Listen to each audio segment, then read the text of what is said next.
News room live തുടരുന്നു. Speaker P Sreeramakrishnan മാധ്യമങ്ങളെ കാണുന്നു. തത്സമയ സംരക്ഷണം. സാധാരണഗതിയിലുള്ള പരമ്പരാഗത രചനാശൈലികളിൽ നിന്ന് വിഭിന്നമായിട്ടൊന്നാണ് ഇങ്ങനെ ഒരു സ്മരണിക നിയമസഭയുടെ ചരിത്രത്തിൽ ആദ്യമായിട്ടായിരിക്കും ഇറക്കുന്നത്. ഇത് സ്ഥിതിവിവര കണക്കുകളുടെ ഒരു സമാഹാരം എന്നുള്ള നിലയിലല്ല,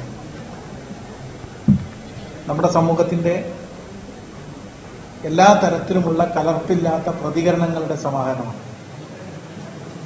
രാഷ്ട്രീയത്തെയും അതുമായി ബന്ധപ്പെട്ട ഭരണ സംവിധാനങ്ങളെയും സംബന്ധിച്ച വിമർശനങ്ങളും ക്രിയാത്മക നിർദ്ദേശങ്ങളും സമൂഹത്തിന്റെ വിവിധ മേഖലകളിൽ നിന്നുള്ള വ്യക്തികളിൽ നിന്ന് ശേഖരിച്ചുകൊണ്ടാണ് ഈ സ്മരണിക തയ്യാറാക്കിയിട്ടുള്ളത്. വളരെ നിശിതമായ വിമർശനങ്ങൾ ഈ സ്മരണികയിലെ ഭാഗമായുള്ള ലേഖനങ്ങളിൽ ഉൾപ്പെടുത്തിയിട്ടുണ്ട്. നമ്മുടെ രചനകളുടെ സർഗാത്മകമായ സ്വാതന്ത്ര്യത്തിന് യാതൊരു തടസ്സവും കൂടാത്തത് വ്യവസ്ഥാപിതവും പരമ്പരാഗതവുമായ സർക്കാർ പ്രസിദ്ധീകരണങ്ങളുടെ രീതികളിൽ നിന്ന് വ്യത്യസ്തമായിട്ടുള്ള ഒരു സ്മരണികയാണ്. ജനാധിപത്യം, ദേശീയത, മതേതരത്വം, വികസനം, പരിസ്ഥിതി, തെരഞ്ഞെടുപ്പ്, നിയമനിർമ്മാണം തുടങ്ങിയ വിഷയങ്ങളെല്ലാം ഈ സ്മരണിക അഭിസംബോധന ചെയ്യുന്നുണ്ട്. ഇങ്ങനൊരു സ്മരണിക തയ്യാറാക്കുന്നതിന് വേണ്ടി പ്രതികരണങ്ങളുടെ വ്യത്യസ്ത തലങ്ങൾ ഉറപ്പുവരുത്താൻ സമൂഹത്തിന്റെ വിവിധ തുറകളിൽ നിർണായക സ്വാധീനം ചെലുത്തിയ പ്രമുഖ വ്യക്തികളുടെയും സാമാജികരുടെയും വിദ്യാർത്ഥികളുടെയും മുൻ നിയമസഭാ സെക്രട്ടറിമാരുടെയും ഒക്കെ അഭിപ്രായങ്ങൾ തേടുകയുണ്ടായിരുന്നു. അനുസ്മരണങ്ങളും വജ്രജൂബിലി ആഘോഷങ്ങളുടെ വിശദാംശങ്ങളും ഇതിന്റെ ഭാഗമായിട്ടുണ്ട്. മറ്റൊരു കാര്യം പറയാനുള്ളത്, വജ്രജൂബിലി സ്മരണ പുറംചട്ട മാധ്യമ പ്രവർത്തകരുടെ സൃഷ്ടികളിൽ നിന്ന് തെരഞ്ഞെടുത്താണ് ചന്ദ്രിക ദിനപത്രത്തിലെ ശ്രീ കെ സുബൈറിന്റെ കവർ പേജ് ഡിസൈനാണ് ഉൾപ്പെടുത്തിയിട്ടുള്ളത്. വരാനിരിക്കുന്ന സ്മരണികൾക്കും നിയമസഭാ പ്രസിദ്ധീകരണങ്ങൾക്കും പുതിയ മാർഗദർശനം, പുതിയൊരു മോഡലാണ് ഇവിടെ ഇതിന്റെ ഭാഗമായിട്ട് പ്രസിദ്ധീകരിക്കുന്നത്.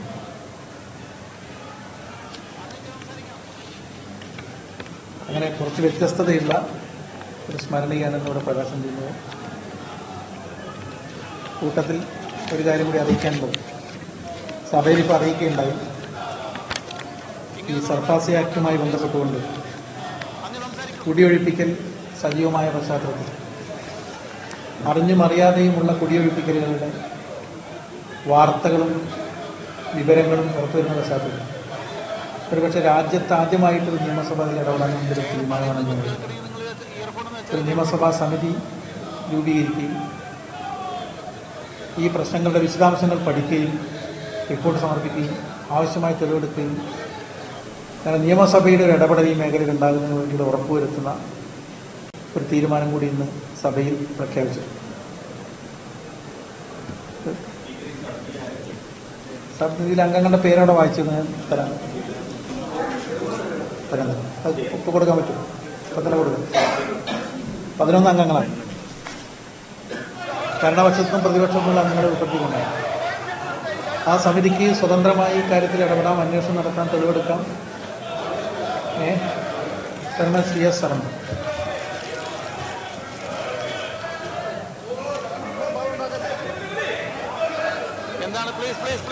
ഇതുമായി ബന്ധപ്പെട്ട ചില പരാതികൾ പല ഭാഗത്തു നിന്നും ഇവിടെ ലഭിച്ചിരുന്നു. അതെല്ലാം പരിഗണനയുണ്ട്. അതെല്ലാം കൂടി ഉൾക്കൊണ്ടുകൊണ്ടാണ് ഇത്തരം സ്പീക്കർക്കും മുഖ്യമന്ത്രിക്കൊക്കെ ലഭിച്ചിട്ടുണ്ട്. CVM സുധീരന്റെ കത്തുണ്ടായിരുന്നു. ഇരകളായ ആളുകൾക്ക് സഭ്യതരമായ കാര്യങ്ങൾ പറഞ്ഞിട്ടുണ്ടെങ്കിൽ അത് പരിശോധിച്ച് നടപടി സ്വീകരിക്കാമെന്നാണ്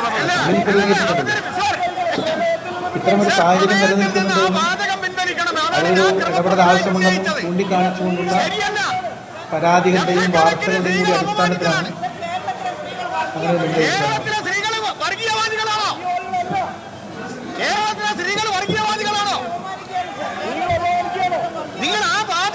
നിർഭാഗ്യകരമായ ഒരു സാഹചര്യം,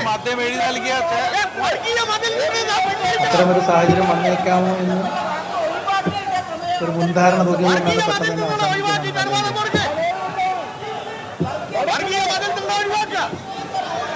ഭരണപക്ഷം പ്രതിപക്ഷം എന്ന രണ്ട് പക്ഷത്തെ ചോദിക്കേണ്ട കാര്യം. സഭയിലെ സാമാജികരുടെ ഭാഗത്ത് അസാധാരണമായ രീതികളും പ്രകടനങ്ങളും ഉണ്ടാകുന്ന സഭ തർക്കിക്കേണ്ടത് ഭരണപക്ഷത്തിന്റെ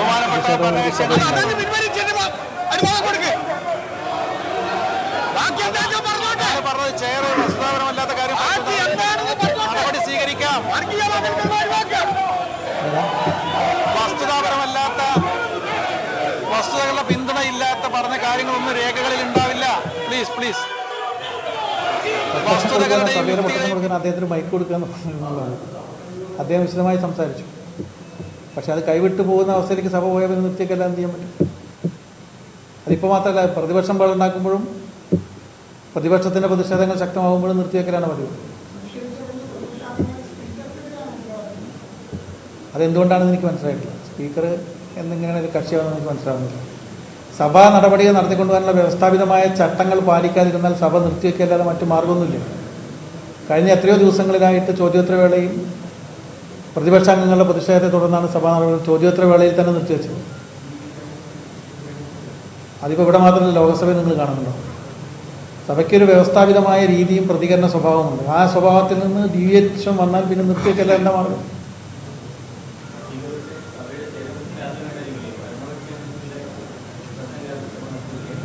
ചരിത്രത്തിലാദ്യമാണെന്ന് ഞാൻ ഇപ്പോൾ വിലയിരുത്തുന്നില്ല.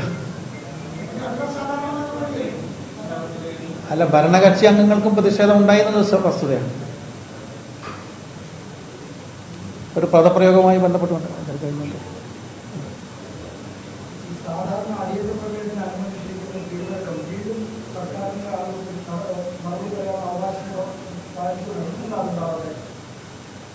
സഭയിൽ ഒരു മാന്യമായിട്ടും മര്യാദയോടുകൂടിയും സഭാ നടപടി നടന്നു പോകുമ്പോഴല്ലേ അതിന് സാധ്യതയുള്ളൂ. സമ്പൂർണ്ണമായ ബഹളത്തിൽ കലാശിച്ച് അങ്ങോട്ടും ഇങ്ങോട്ടും ആക്രോശങ്ങളും കൈവിട്ട രീതികളും വരുമ്പോൾ പിന്നെ അത് തുടരാൻ പറ്റും.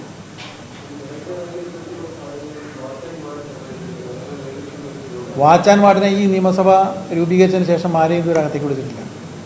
വാച്ച് ആൻഡ് വാർഡിനെ വിളിക്കുകയാണെങ്കിൽ എല്ലാ ദിവസവും വിളിക്കേണ്ടതായിരുന്നു. എല്ലാ ദിവസവും തിരശ്ശീല തിരനോട്ടത്തെക്കുറിച്ച് ഞാൻ പറഞ്ഞു. അത് തിരശ്ശീല തിരനോട്ടം കാണിക്കുമ്പോൾ വാച്ച് ആൻഡ് വാർഡ് വരാറില്ലല്ലോ. തിരനോട്ടം കഴിഞ്ഞാൽ ഒരു കഥകളിയിൽ പിന്നെ കളി ആരംഭിക്കും. ആദ്യത്തിലൊരു തിരനോട്ടം ഉണ്ടാവും, കട്ടനൊക്കെ പിടിച്ചിട്ട്. അത് കഴിഞ്ഞാൽ കട്ടൻ താഴ്ത്തി പിന്നെ കഥകളി ആരംഭിക്കണം. അതില്ല, അന്ന് വാച്ച് ആൻഡ് വാർഡില്ലല്ലോ. വാച്ച് ആൻഡ് വാർഡിൻ്റെ ബലപ്രയോഗത്തിനെയോ കായികക്ഷമതയുടെ ബലത്തിൽ സഭ നടത്തിക്കൊണ്ടുപോകണമെന്ന് ഉദ്ദേശിക്കുന്നില്ല. അത് സഭയിൽ പങ്കെടുക്കുന്നവരുടെ ബോധ്യമാണ്. ഭരണപക്ഷത്തുനിന്നും പ്രതിപക്ഷത്തുനിന്നും ഒരുപോലെ വിമർശനങ്ങൾ വരുന്നത് നല്ലതാണെന്നാണ് എൻ്റെ അഭിപ്രായം. അത് ഈ ഒരു ഉത്തരവാദിത്വത്തിൻ്റെ ഒരു മുൾക്കിരീടത്തിൻ്റെ സ്വഭാവം ഉള്ളതുകൊണ്ടാണ്. ആരെയും പൂർണ്ണമായി തൃപ്തിപ്പെടുത്തിക്കൊണ്ട് സഭ നടത്തിക്കൊണ്ടുപോകാൻ കഴിയില്ല. അതുകൊണ്ട് പ്രതിഷേധ പ്രകടനങ്ങളോ മുദ്രാവാക്യങ്ങളോ വിമർശനങ്ങളോ ഒന്നും ചെയറിനെ അല്ലെങ്കിൽ സ്പീക്കറെ സ്വാധീനിക്കില്ല. അതിലൊന്നൊരു വിഷമമില്ല.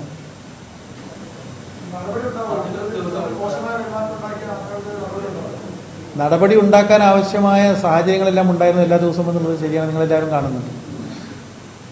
നടപടിയിലേക്ക് പോയാൽ മതിയാവും എന്നുള്ളൊരു അവസ്ഥ വന്നാൽ അവിടേക്ക് എത്തേണ്ടി വരും. പക്ഷേ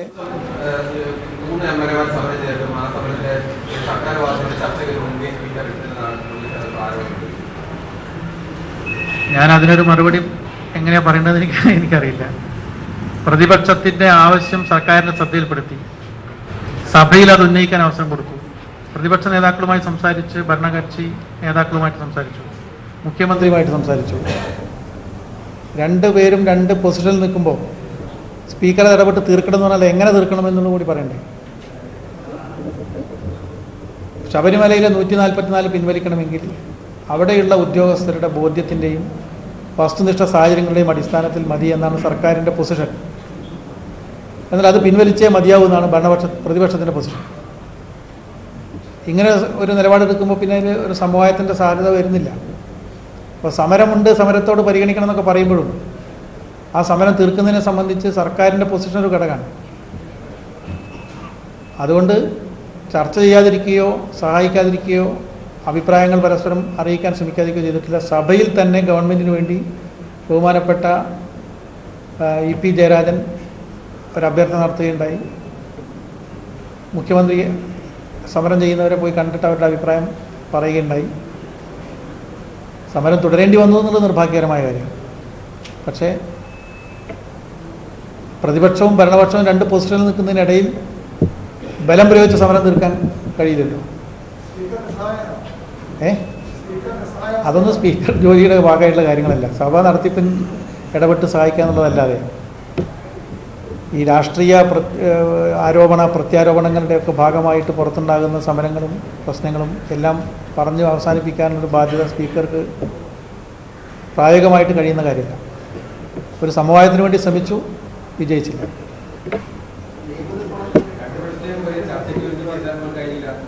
ഏതാ അല്ല, ചർച്ചയ്ക്ക് ഇരുത്തേണ്ട കാര്യമില്ല. അവർ പരസ്പരം വിഷയങ്ങൾ തന്നെ കൈമാറിയല്ലോ. അവർ പരസ്പരം അവരുടെ അഭിപ്രായങ്ങൾ കൈമാറിയല്ലോ. സഭയിൽ വെച്ച് തന്നെ പറഞ്ഞല്ലോ.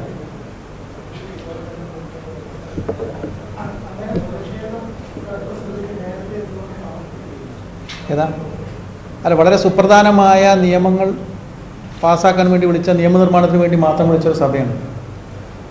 സാധാരണഗതിയിൽ ഗില്ലറ്റിൻ ചെയ്യുന്നത് പോലെ എല്ലാം കൂടി ഒറ്റയടിക്ക് ഗില്ലറ്റിൻ ചെയ്യുന്ന നിയമനിർമ്മാണത്തിന് പ്രായോഗികമല്ല. കാരണം വകുപ്പ് തിരിച്ചുള്ള പരിശോധന, ക്ലോസ് ബൈ ക്ലോസ് ഒക്കെ എടുക്കേണ്ടതായതുകൊണ്ട് അങ്ങനെ പ്രായോഗികമായിട്ട് അത് കഴിയില്ല. അതുകൊണ്ട് നമ്മുടെ വളരെ പരമപ്രധാനമായ നിയമനിർമ്മാണത്തെ അവഗണിച്ചുകൊണ്ട് സഭ പെട്ടെന്ന് അവസാനിപ്പിക്കുക എന്നുള്ളത് ശരിയായ ഒരു രീതിയല്ല. അത്രയേ ഉള്ളൂ. ഉത്തരവാദി അല്ല, പ്രതിപക്ഷമാണോ ഉത്തരവാദി എന്ന് ഞാൻ പറഞ്ഞ സഭ പിരിഞ്ഞതിന് ഉത്തരവാദി പ്രതിപക്ഷം എന്ന നാളെ നിങ്ങൾ എഴുതും. സഭ നിയമനിർമ്മാണത്തിന് വേണ്ടി കുറച്ചുകൂടി ഗൗരവത്തോടു കൂടി നടന്നു പോകേണ്ടിയിരുന്നു എന്നുള്ള ആഗ്രഹം സ്പീക്കർക്ക് ഉണ്ടായിരുന്നു. ഗൗരവമേറിയ ചർച്ചകൾ നടക്കേണ്ടതായിരുന്നു. അതാണ് ഈ പറഞ്ഞത്. സഭയിൽ എങ്ങനെ പെരുമാറണം, എങ്ങനെ ഏത് രീതി സ്വീകരിക്കണം എന്നുള്ളത് ബന്ധപ്പെട്ട കക്ഷികളുടെയും അംഗങ്ങളുടെയും ബോധ്യത്തിൻ്റെ അടിസ്ഥാനത്തിൽ പറയാൻ പറ്റും. അത് അവരാണ് തീരുമാനിക്കേണ്ടത്.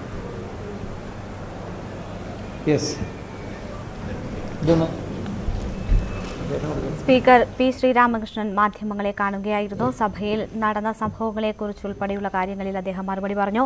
വർഗീയ മതിൽ എന്ന പരാമർശത്തിലാണ് ഇന്ന് സഭയിൽ വലിയ പ്രതിഷേധം ഉയർന്നത്. ഭരണകക്ഷി അംഗങ്ങളുടെ ഭാഗത്തു നിന്ന് വരെ ഉയർന്ന പ്രതിഷേധത്തെ തുടർന്നാണ് സഭാ നടപടികൾ തടസ്സപ്പെട്ടത്. പരിശോധിച്ച് ആ പരാമർശം നീക്കുന്ന കാര്യത്തിൽ നടപടി സ്വീകരിക്കും എന്നതാണ് അദ്ദേഹം സഭയിൽ ഉൾപ്പെടെ പറഞ്ഞിരുന്നത്.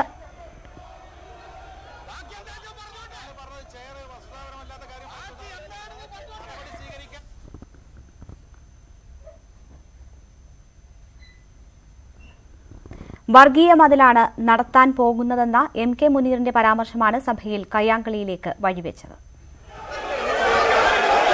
1961 പൂർവ ജർമ്മനിയിലെ കമ്മ്യൂണിസ്റ്റുകാർ കെട്ടിപ്പൊക്കിയ ബെർലിൻ മതിൽ പൊളിച്ചു മാറ്റേണ്ടി വന്നിട്ടുണ്ടെങ്കിൽ ഈ വർഗീയ മതിൽ കേരളത്തിലെ ജനങ്ങൾ പൊളിച്ചു മാറ്റുകയില്ല.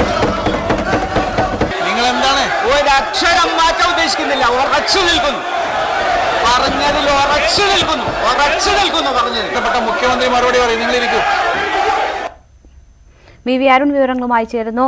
അരുൺ, പതിവിൽ നിന്ന് വിരുദ്ധമായി പ്രതിപക്ഷം സഭാ നടപടികളോട് സഹകരിക്കാൻ ശ്രമിച്ചുവെങ്കിലും ഇന്ന് ഭരണപക്ഷ MLA-മാരുടെ ബഹളത്തെ തുടർന്ന് സഭ നിർത്തിവെക്കേണ്ട ഒരു സാഹചര്യത്തിലേക്ക് എത്തുമായിരുന്നു. എന്തൊക്കെയാണ് ഇന്ന് സഭയിൽ നടന്നത്? വേണുക, കേരള നിയമസഭയുടെ ചരിത്രത്തിൽ നാണക്കേടിന്റെ ഒരു അധ്യായം കൂടി എഴുതി ചേർത്തുകൊണ്ടാണ് 14ാം കേരള നിയമസഭയുടെ 13ാം സമ്മേളനം അവസാനിക്കുന്നത്. രേണുക സൂചിപ്പിച്ച പോലെ ഭരണപക്ഷത്തിന്റെ പ്രതിഷേധമായിരുന്നു സഭയിൽ നിന്ന് മുഴച്ചു നിന്നത്. വർഗീയ മതിലെന്ന പരാമർശം പ്രതിപക്ഷത്തിന്റെ അടിയന്തര പ്രമേയ നോട്ടീസിലുണ്ടായിരുന്നു. മുഖ്യമന്ത്രി അവതരിപ്പിച്ച നോട്ടീസിൽ ഉണ്ടായിരുന്നു. അത് പിൻവലിക്കണമെന്നാവശ്യപ്പെട്ട് ഭരണപക്ഷ അംഗങ്ങൾ ശക്തമായ പ്രതിഷേധമുയർത്തി. ആദ്യഘട്ടത്തിൽ പ്രതിഷേധം ശക്തമായപ്പോൾ സഭ അരമണിക്കൂറോളം നിർത്തിവെക്കാൻ സ്പീക്കർ നിർബന്ധിതനായി. പിന്നീട് ഇരുപക്ഷവുമായി അദ്ദേഹം ചർച്ച നടത്തി. വീണ്ടും സഭ ആരംഭിക്കുമ്പോൾ ഈ പരാമർശം പിൻവലിക്കണമെന്ന് സ്പീക്കർ മുനീറിനോട് ആവശ്യപ്പെട്ടു.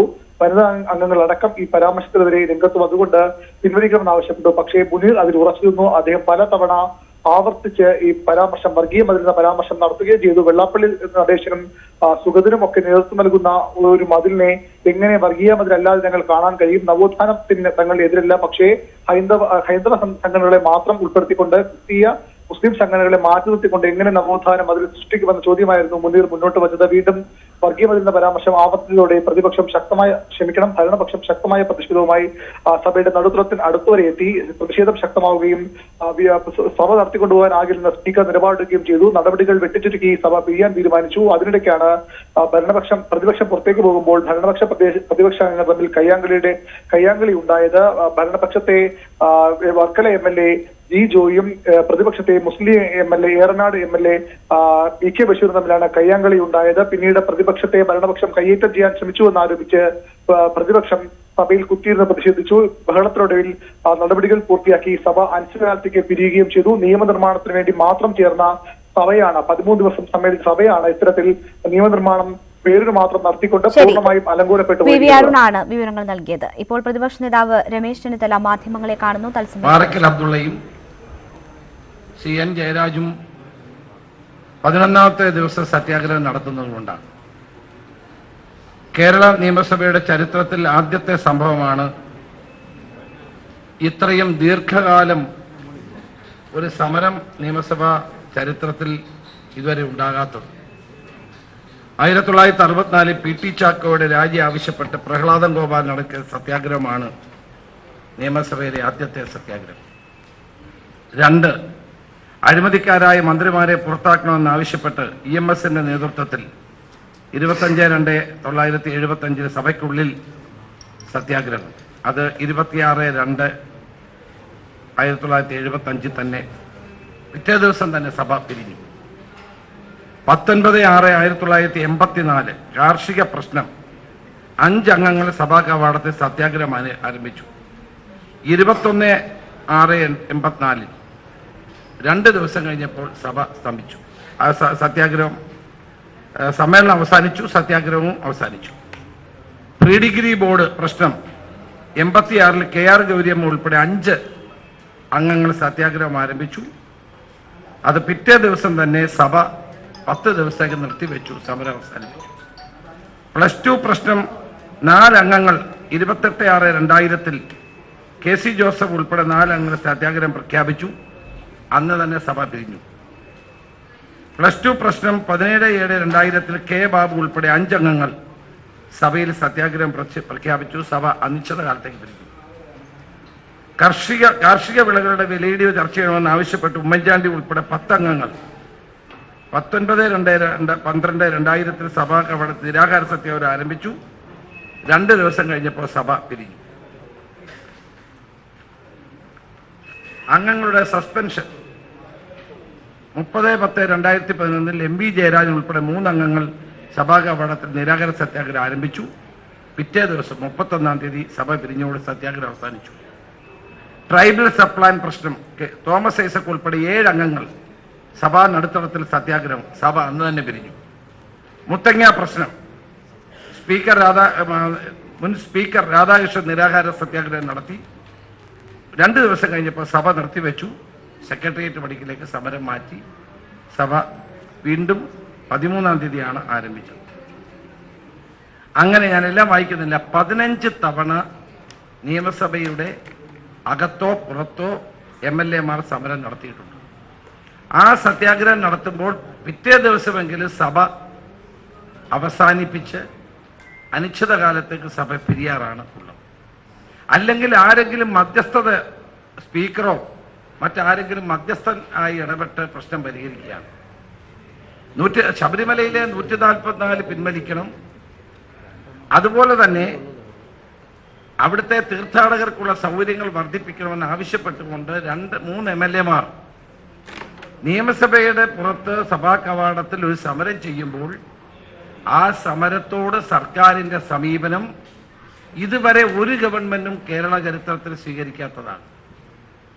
ബഹുമാനപ്പെട്ട മുഖ്യമന്ത്രി ഓർക്കേണ്ടത്, ഭരണം കേരളത്തിൽ മാറിയും മറിഞ്ഞുമൊക്കെ വരും. ഇന്ന് അധികാരത്തിലിരിക്കുന്നവൾ നാളെ പ്രതിപക്ഷത്താകും.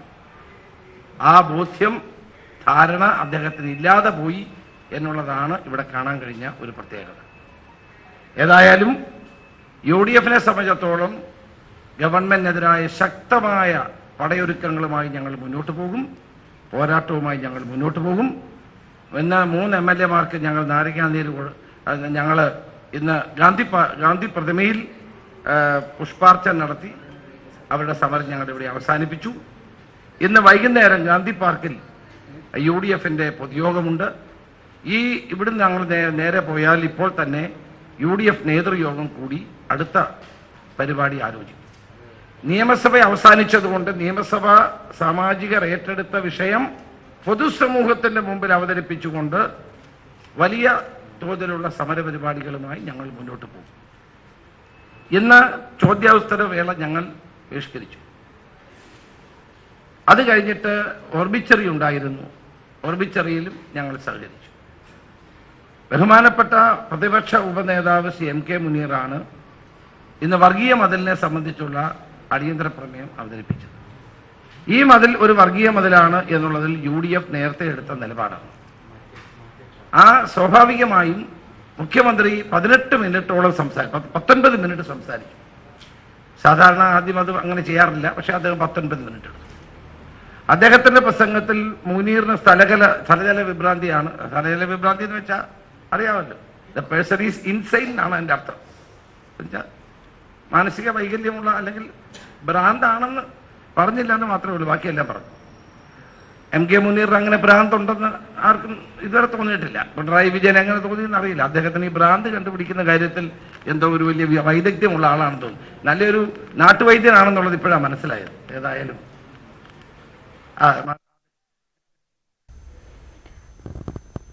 അദ്ദേഹം അത് പറഞ്ഞു. രണ്ടാമത് അദ്ദേഹം പറഞ്ഞത് ഇക്കാലം അത്രയും നടന്ന സമരങ്ങളെ പറ്റി. അതിലൊന്നും ഞങ്ങൾക്കൊരു അഭിപ്രായ വ്യത്യാസമുള്ള ആളല്ല. കല്ലുമാല സമരം നമുക്ക് അഭിപ്രായ വ്യത്യാസം. വൈക്കം സത്യാഗ്രഹം, ഗുരുവായൂർ സത്യാഗ്രഹം, വഴി നടക്കാൻ വേണ്ടിയുള്ള സ്വാതന്ത്ര്യം, മാറുമറയ്ക്കുന്നതിനെതിരെയുള്ള സമരം, ഇതൊക്കെ ഞങ്ങൾ അന്ന് ഇന്ത്യൻ നാഷണൽ കോൺഗ്രസിന്റെ നേതൃത്വത്തിൽ നടന്ന സമരമാണ്. ഒരു കമ്മ്യൂണിസ്റ്റുകാരനായ മുഖ്യമന്ത്രി അതെല്ലാം ഓർമ്മിച്ചത് നന്നായി. കാരണം കോൺഗ്രസിന്റെ ചരിത്രം അദ്ദേഹം ഇന്ന് അസംബ്ലിയിൽ ഒന്ന് പറയുകയായിരുന്നു. കോൺഗ്രസ് നടത്തിയ നവോത്ഥാന സമരങ്ങളെ പറ്റി അദ്ദേഹം ഓർത്തത് നന്നായി. അതിനോടൊപ്പം തന്നെ അദ്ദേഹത്തിൻ്റെ ഒരു പുസ്തകമുണ്ട്, ഞാൻ സമയമില്ലാത്തതുകൊണ്ട് പറയുന്നില്ല.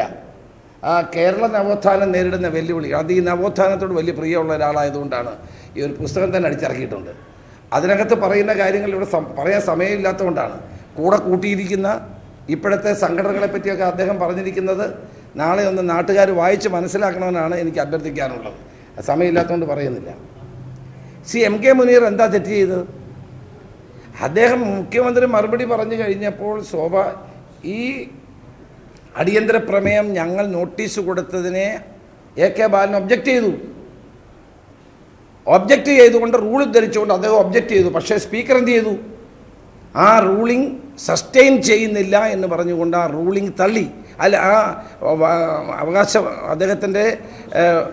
അദ്ദേഹത്തിൻ്റെ ക്രമപ്രശ്നം തള്ളി. ക്രമപ്രശ്നം തള്ളിയിട്ടാണ് മുനീറിനെ വിളിക്കുന്നത്. ഞങ്ങളുടെ നോട്ടീസ് എന്താ? ഞങ്ങളുടെ നോട്ടീസിനകത്ത് വ്യക്തമായി പറഞ്ഞു, വർഗീയ ചേരിതിര ഉണ്ടാക്കി കേരളത്തിലെ സാമുദായിക സൗഹാർദ്ദം തകർക്കാനും വർഗീയ സംഘർഷം ഉണ്ടാക്കാനും വഴിതെളിക്കുന്ന രീതിയിൽ വർഗീയ മതിൽ സംഘടിപ്പിക്കാനുള്ള സർക്കാർ തീരുമാനം മൂലമുളവായിട്ടുള്ള ഗുരുതരമായ സ്ഥിതിവിശേഷം സഭാ നടപടി നിർത്തിവെച്ച് ചർച്ച ചെയ്യാം. ഞങ്ങളുടെ നോട്ടീസ് തന്നെ വർഗീയ മതിലിൻ്റെ ഗുരുതരാവസ്ഥ ബോധ്യപ്പെടുത്തിക്കൊണ്ടാണ്. അപ്പോൾ MK മുനീർ പ്രസംഗിക്കാൻ തുടങ്ങിയപ്പോഴാണ് അദ്ദേഹം ഒരു വാചകം പൂർത്തീകരിച്ചില്ല. ബെർലിൻ മതിലിനെ പറ്റി ഒന്നിങ്ങനെ പറഞ്ഞു വന്നതേ ഉള്ളൂ. ഒരു വാചകം പോലും പൂർത്തീകരിച്ചില്ല. മുഖ്യമന്ത്രി 19 മിനിറ്റ് എടുത്തു. പ്രതിപക്ഷ ഉപനേതാവ് ഡോക്ടർ MK മുനീർ പ്രസംഗം തുടങ്ങുമ്പോൾ തന്നെ ബഹളം ഉണ്ടാക്കി. ആരാ ബഹളം ഉണ്ടാക്കിയത്? ഭരണകക്ഷിയാണ്. സഭാ നടപടികൾ പ്രതിപക്ഷം തടസ്സപ്പെടുത്തുന്നത് മനസ്സിലാകും. ഇന്ന് ഭരണകക്ഷി തടസ്സപ്പെടുത്തിയത് ആദ്യത്തെ സംഭവമാണ്. ഞങ്ങൾ ഈ 9 ദിവസം തടസ്സപ്പെടുത്തിയതിൻ്റെ ഒരു വാങ്ങൽ അവർക്ക് കിട്ടിയതാണെന്ന് എനിക്ക് തോന്നുന്നത്. അവരും തടസ്സപ്പെടുത്തി. പ്രതിപക്ഷം തടസ്സപ്പെടുത്താറുണ്ട് എപ്പോഴും. അത് പ്രതിപക്ഷത്തിൻ്റെ ഒരു അവകാശമാണ്. ഡോക്ടർ MK മുനീറിനെ പ്രസംഗിക്കാൻ സമ്മതിക്കില്ല എന്ന മട്ടിലാണ് ആ സന്ദർഭത്തിൽ ബഹുമാനപ്പെട്ട സ്പീക്കർ ഞങ്ങളോട് നീതി കാണിച്ചിട്ടില്ല. പ്രതിപക്ഷ നേതാവ് രമേശ് ചെന്നിത്തല മാധ്യമങ്ങളെ കാണുകയായിരുന്നു.